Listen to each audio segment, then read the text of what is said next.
Well, greetings and welcome back to a series of devotional reflections on the Pilgrim's Progress. We left off at in the middle of the scene at the Palace Beautiful, which is Bunyan's symbolism for the local church, the beautiful palace wherein weary pilgrims receive rest and refreshment.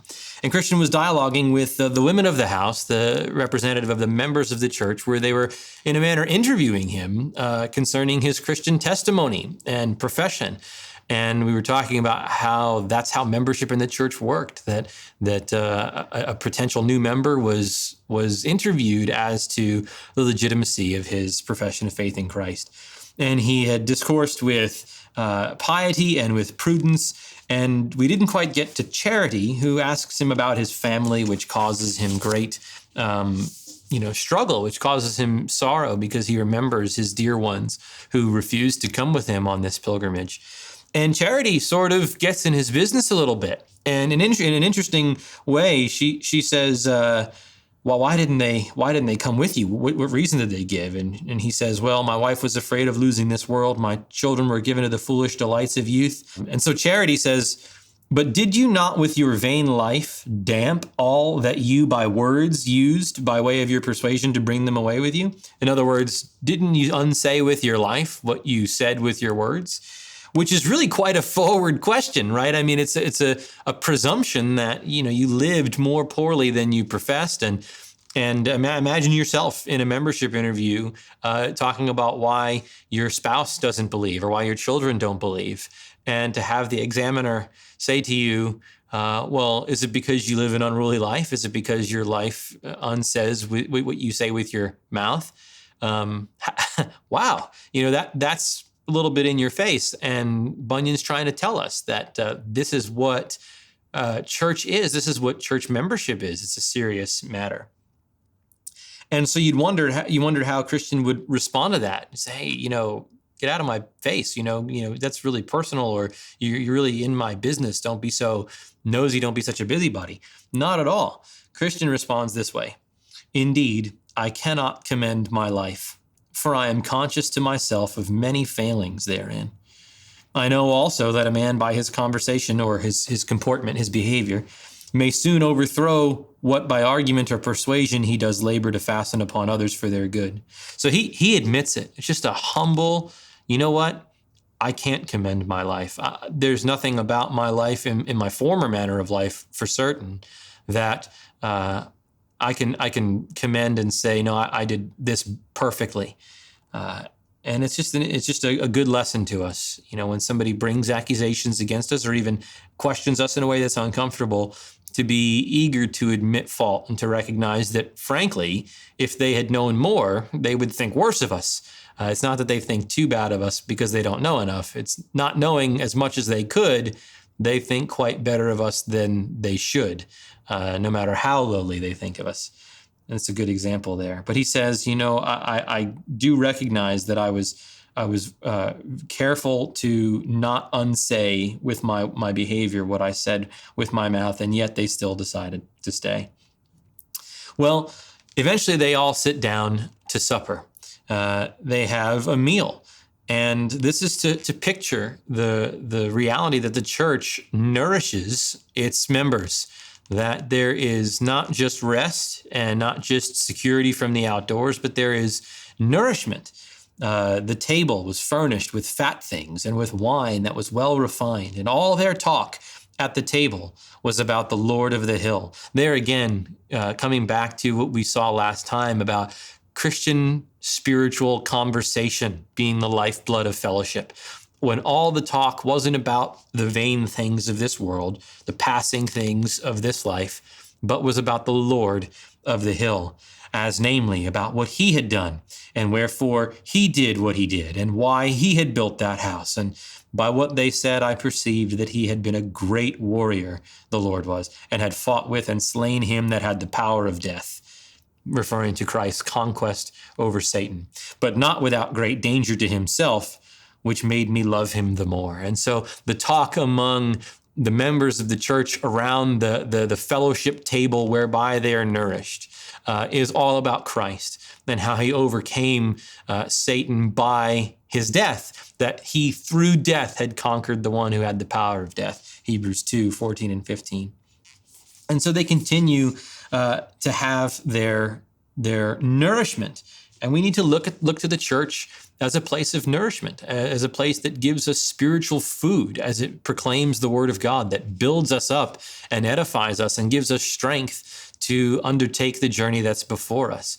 That the church isn't primarily there for us to meet felt needs or to give us a sense of community or to make us feel like we're belonging or to stroke our egos, certainly. The church is there to nourish pilgrims so that they might serve, to equip the saints for the work of the ministry, Ephesians 4:12. That's what you're there to do. And then after dinner, they go to bed. And they discourse together till late at night. And after they had committed themselves to their Lord for protection, they betook themselves to rest. And just this notion of going into a bedroom and sleeping on a wearying journey is the idea that the church not only gives nourishment, but it gives spiritual rest. And it does, doesn't it? I mean, doesn't the church, as it proclaims the gospel, as it speaks the assurances of pardon, as it demonstrates its faith in Christ through the ordinances of baptism and the Lord's Supper, it gives rest to those who do battle with sin day in and day out throughout the week. But those great several hours on Sunday morning and then again on Sunday night, we leave all of that behind and we come for rest in the worship of God, to be ministered to and to minister to others. And the name of the chamber where he slept was called Peace. And he wakes up in the morning after this peaceful rest, and he says in his poetry, "Where am I now? Is this the love and care of Jesus for the men that pilgrims are? Thus to provide that I should be forgiven and dwell already the next door to heaven." Not the best poetry, but he's breaking out into praise by saying, I feel like I'm next door to heaven. And that's what the church is. It's next door to heaven. It's as close to heaven as we'll have on earth. And certainly there's quite a degree of, standing far off from heaven. We are sinful still, and we're way down with our imperfections, and we see our corruptions. But the church is heaven on earth as much as heaven is going to be on earth in this age. And we need to regard it as such. And I know that so many of you, even by your own testimony, speak of it as such, heaven on earth. I see that comment often, and I'm so thankful when I do. And that's my estimation of it. It's the assembly of the redeemed singing praises to God, praying to him, and feasting on his word together. I mean, that is glorious, and it's the occupation of heaven, albeit in a bit more perfect way. Well, in the morning they get up, and after some discourse, they told him that he should not depart till they had showed him the rarities of that place. And what we're going to see in these next pages is that the church not only nourishes, not only refreshes and gives rest, but it instructs. And so Bunyan takes them through all Bunyan has the members of the household take Christian through all these different places to see the rarities of the house, the treasures of the church.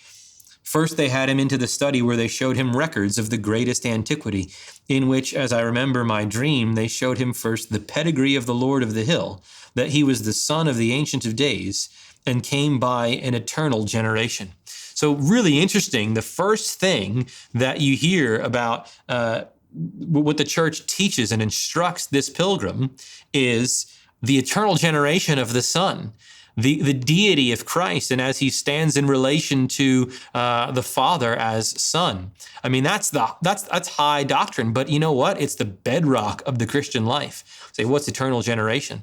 It's the doctrine that says that the Father is eternally the Father of the Son, and that the Son is eternally the Son from the Father. That in a way that's mysterious and beyond our comprehension, the Son is from the Father from eternity, not in a moment in time, not as the beginning of his existence, not at all, but an eternal generation, an eternal communication from the Father to the Son of the divine essence. I think of John chapter 5, certainly all the passages where Jesus is called the only begotten Son of God. That's not a reference merely to his birth as a human being. He is eternally begotten by the Father. And one of the things that Jesus says in John 5:26 is, just as the Father has life in himself, just as the Father is ase, we talk about the doctrine of aseity. He's from himself. He's perfectly self-sufficient. He depends on no one for his existence. Well, so also, he says, the Father gave to the Son to have life in himself. The Son is ase. He is self-sufficient. He has the same exact divine nature as the Father. But interestingly, the Father has it and then gives that to the Son. It almost seems contradictory. How can you have life in yourself but have that given to you? This is this incomprehensible, ineffable doctrine of eternal generation, whereby the Father eternally communicates to the Son the divine essence. That's the beginning point for pilgrims. And it's so true, because the deity of Christ and the triunity of God are the foundation of all of our faith. And if you're unfamiliar with that, if that sounds like a bunch of theological gobbledygook to you, I'd encourage you to get acquainted with those realities, to read some good theology books on the Trinity. Certainly MacArthur and Mayhew have a good section on eternal generation that would be of edification to you. Others that I could recommend, just ask me for them. But that's struck me, that the first thing was a doctrine like that. Here was also, they say, more fully recorded the acts that he had done, which is what? The Gospels, and the names of many hundreds that he had taken into his service, and how he placed them in such habitations that he could neither by length of days nor decays of nature be dissolved. Then they read to him some of the worthy acts that some of his servants had done. I think that's the book of Acts. And then eventually, what is he saying? He's speaking about the Scriptures. The church is instructing the Christian in the Christian Scriptures, in the Bible, so he can learn, so he can have strength for his journey. And then the next day, it says they took him into the armory, where they showed him all manner of furniture which their Lord had provided for pilgrims: a sword, a shield, a helmet, a breastplate, all prayer, he calls it, and shoes that wouldn't wear out. That's almost straight from Ephesians chapter 6 about the armor of God, where we're told to put on the armor of God so that we can stand in the day of battle, which Christian was getting ready to face as he left that place. As we leave the church on Sunday and head into the world on Monday, we need to go equipped with the armor of God about us, so that we can withstand the temptations and attacks of the evil one, of the world, the flesh, and the devil, and so that we can do God's work and preach the gospel, bring the gospel to the nations in our everyday life. And they show him ancient things. They show him Moses' rod, the nail with which Jael slew Sisera, the things which Gideon used to put to flight the army of Midian. This is the Old Testament. So they instructed him on the previous day in the Gospels and Acts, and maybe the epistles, and then now they're in the Old Testament. So there's just an enormous amount of instruction that is going on in the church. And we ought to think of the church that way, as the place, even primarily, in which we are instructed in the ways of the Lord, in which we're taught the Scriptures, in which the Lord of the church, Christ, can be heard in his church through the preaching and teaching of his word. I mean, that's the way that Christ exercises his lordship over the church, is to have called and equipped and gifted men of God teach the people what Christ has set forth in the Scriptures. So Bunyan's teaching us that that's what the church is. Well, then another day passes, still at the palace. So it's a long time of refreshment. And they go to show him the Delectable Mountains, which are what it sounds like. They're They're the delectable mountains, and that I think symbolizes heaven. It's not quite the celestial city, but it's the delectable mountains just outside of it, which act as a sign of heaven itself. And by that, I reason that the church gives hope, that the church not only nourishes and gives rest and instructs, but it gives hope. The church is constantly to push the Christians to look toward their eternal reward, that you're not far off, that heaven is within reach, that it's only a few more years and Christ will take us to himself, to always keep the end in mind.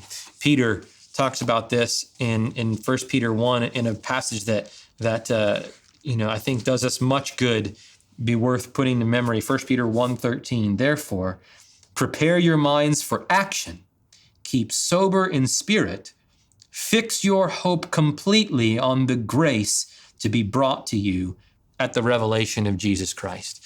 Put your hope completely on receiving that grace when Christ comes, or when he brings you to himself. That's how you'll be prepared for action and keep sober, if you keep the glories of heaven in view. And it says they also see, he asked the name of the country where the delectable mountains were, and to look south, and there's a great distance where a pleasant mountainous country. And what's the name? And he said it's Emmanuel's land. And it's the land for all the pilgrims. And when you come there, from there you'll see the gate of the celestial city, and the shepherds that live there will appear.